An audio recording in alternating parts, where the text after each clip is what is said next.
line is just not going to be enough to gain and have a chance to pass. So they're splitting, looking for something.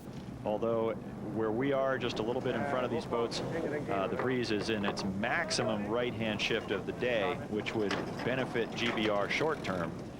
We'll see if it keeps shifting that way, which possibly give it a little advantage to 2 minutes ago I said it was 185, didn't I? Yep. Now it is 245. So just like that. Oh dear, it's just left, right in huge swipes. So from 185 degrees, virtually south, it's gone out to 245.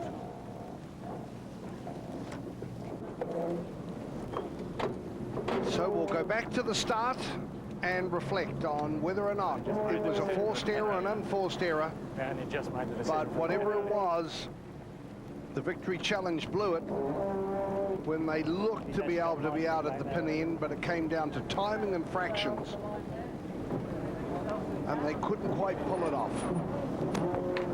And all of a sudden, the door opened wide for GBR. And they're in front by 5 boat lengths at the start. And it's a similar distance at the finish as GBR 70 White Lightning, skippered by Ian Walker, win their second race of the regatta and go to a scoreline of 2 wins and 4 losses. But they've been beaten by 48 seconds. GBR White Lightning 48 seconds ahead of Orn, Sweden 63.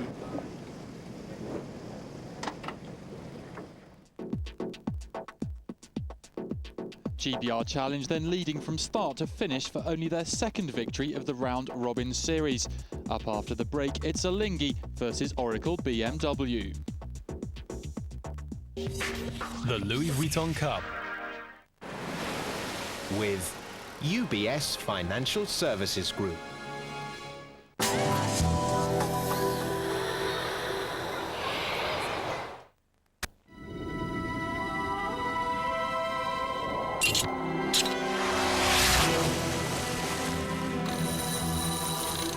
America's Cup sailing, like global finance, demands dedication, teamwork, and expertise.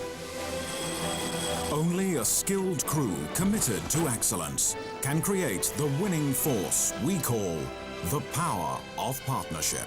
UBS Financial Services Group. If you're passionate about sports, keen on journalism,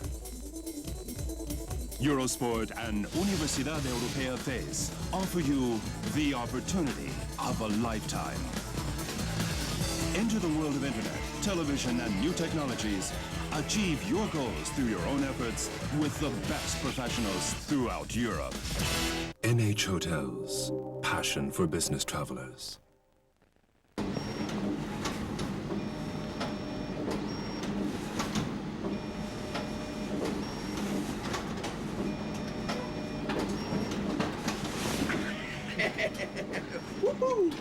The new Nokia phone, the first with an integrated digital camera. See, snap, send. Nokia, connecting people.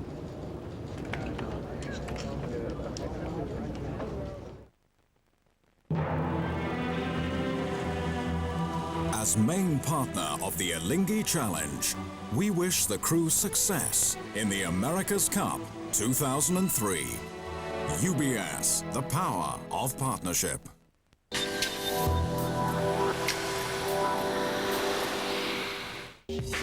The Louis Vuitton Cup with UBS Financial Services Group. Now it's the big race of the day, Elingy up against Oracle BMW. Two of the big guns lining up against each other here on race day 8 on the Hauraki Gulf. It is Elingy out to the right, skippered by Russell Coots. Oracle out to the left, led by Larry Allison with Peter Holmberg on the helm.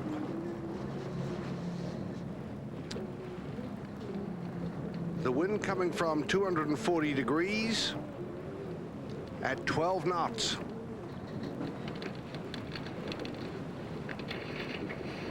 It looks as though The left-hand side is where they both want to go, so they'll both want to start on starboard. We'll see who wins this battle. Peter Holmberg, currently #1 on the world circuit of the Swedish Match Tour. Russell Coutts on the helm of Elingy, a former #1. Peter van Nieuwhuizen on the bow of Elingy.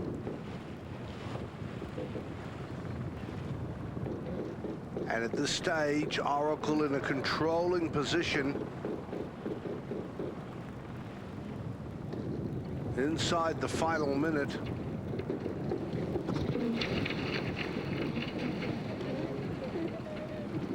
And Peter Holmberg definitely looks to have control on board Oracle.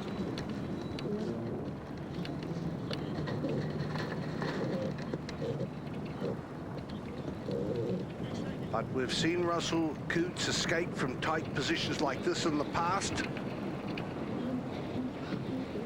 What can he do this time? That's race control in the background as Oracle is coming down the line. They look set to be going to the left. Elingy is going down below, and there's the gun, and Oracle right over the top of Elingy. What a brilliant start to Peter Holmberg against such an outstanding skipper as Russell Coutts. What a scalp for Holmberg. Oracle right over the top of Elingy. There's absolutely no doubt who has won that start. Coutts luffed up. And Oracle has broken onto port, going out to the right.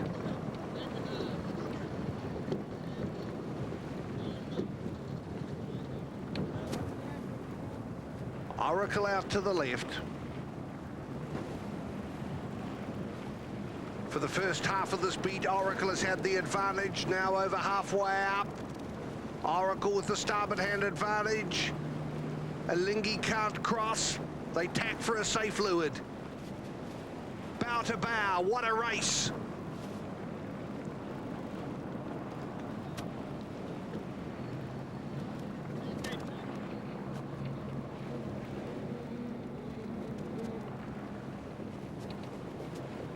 Oracle has had the advantage for the first half of this first leg. It's been bow to bow then for the rest of it, as they're closing to the top mark, and it's Elingy out to the right that is just stretched out in the closing stages of this first beat to windward, after Oracle clearly won the start and had the advantage in the early stages.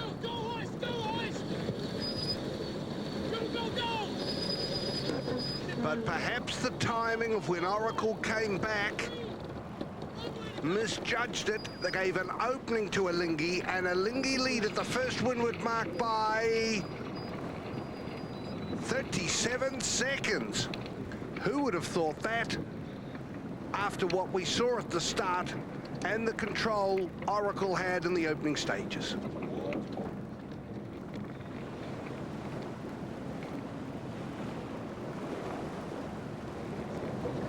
So coming to the finish, Elingy and Russell Coutts at the helm has a huge lead over Oracle.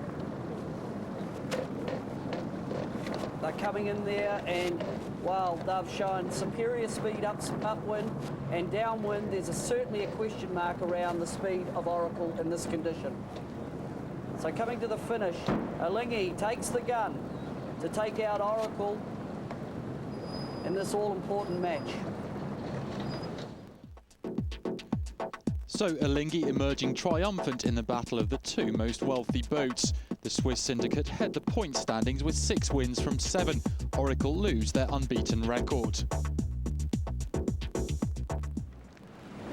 And finally, we turn to Stars and Stripes against Mascalzoni Latino. Stars and Stripes, skippered by Ken Reid out to the right. Mascalzoni Latino, ATA 72 out to the left. Mascalzoni led by Vincenzo Onorato, with Paolo Cian as the helmsman. Team Dennis Connor, Stars and Stripes for the New York Yacht Club.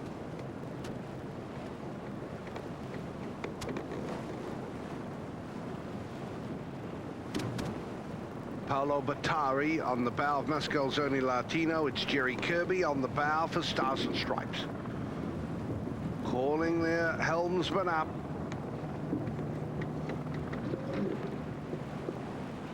The wind at 12 knots from 230 degrees. So coming up to the start, this has been straightforward stuff to Ken Reed. A very, very good start to USA 66 Stars and Stripes. Comfortably in control and in front of ATA 72 Mascalzoni Latino. So Stars and Stripes tacking.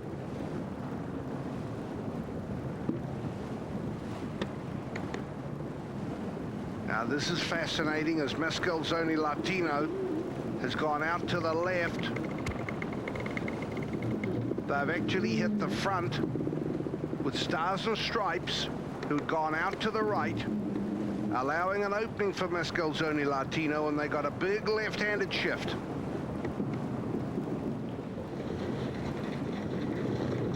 So they tack down to leeward in the head and bounce Stars and Stripes out to the right.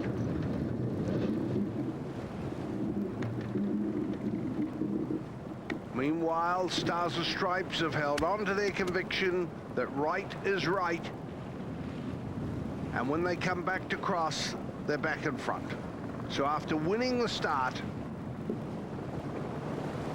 Mascalzoni had their 15 minutes of fame partway up the first beat. But here at mark number 1, Stars and Stripes back comfortably in front.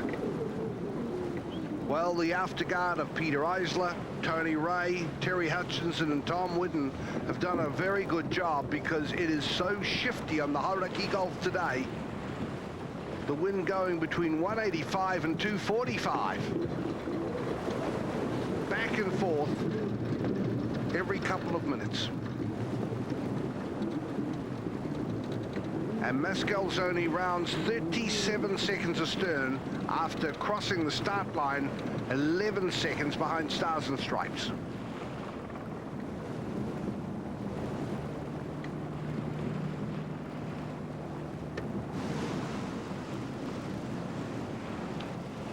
Heading to the finish, the wind continuing to build. Mascalzoni Latino coming into this race with an 0-4 record,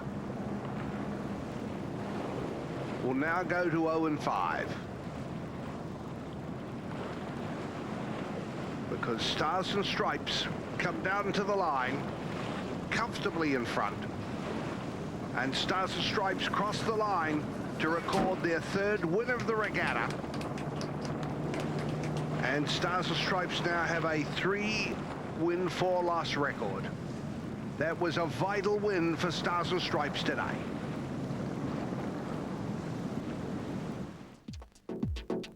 Team Dennis Connor was surprised by struggling Mascalzoni Latino at the start line, but soon made up the ground to win comfortably. Their 3rd win so far in the round-robin series. So let's see how all this affects the overall standings. Elingy lead the way with 6 wins from 7, 1 world and now the only unbeaten syndicate. But, and we have to keep reiterating this, they were of course docked a point before the start of the regatta. There'll be more exciting action from the Louis Vuitton Cup tomorrow.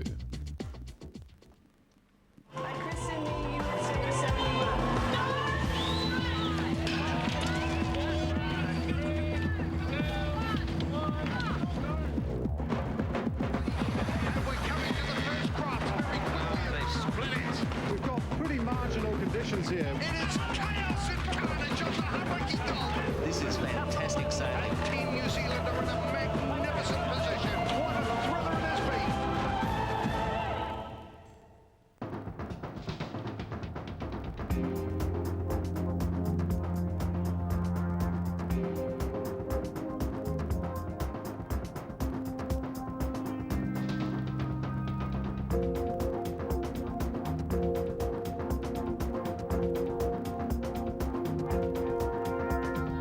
The Louis Vuitton Cup.